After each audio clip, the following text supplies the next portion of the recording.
কিছু কিছু মানুষের সাথে দেখবেন কুত্তার মিল আছে। কথাটা খুব শুনতে খারাপ লাগলো সত্য। কুত্তা কোনো জায়গায় কোনো দাওয়াত পাইলে চিপা-চাপা দিয়া হান দেয় হইলো একটা আড্ডি, একটা চর্বি, একটা গোস্তের টুকরা আইনা খাইয়া দিনটা কাটায়। এর পরের দিন আবার অন্য একটা বাড়িতে চেষ্টা করে যদি পায় তাইলে আইনা খায়। এর ৩য় দিন আবার যদি কোনো বাড়িতে খানা না পায় তখন এভাবে একটা কুত্তা আরেকটার সাথে কামড়াকামড়ি লাগে। এইভাবে মানুষ দেখবেন কারো কাছ থেকে টাকা ধার আনলে ওই মানুষের সাইডে ফাইডে দেওয়ার যায় না আর ভুলেও ওর সাথে দেখা করে না, কারণ টাকা দিতে হবে।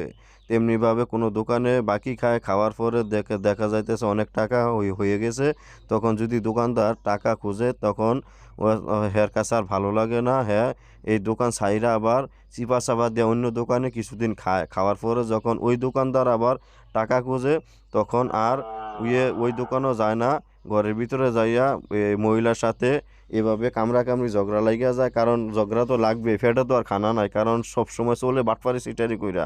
ওই লোকগুলার আপনি খেয়াল করে দেখবেন 10 বছর আগে যা দেখছেন 10 বছর পরে ওই লোকগুলা তাই রয়েছে, অথচ আগের চেয়ে এখন আরও খারাপ দিন যাইতেছে। কারণ একটাই, মানুষের সাথে প্রতারণা, মানুষের সাথে বাটপারি তারা সবসময় করে থাকে। কথাগুলা যদি আপনার সাথেও মিলে, মন খারাপ করেন না, এগুলা ভালো না। মরার পরে মানুষ কোনো কিছু নিয়ে যাইতে পারবে না।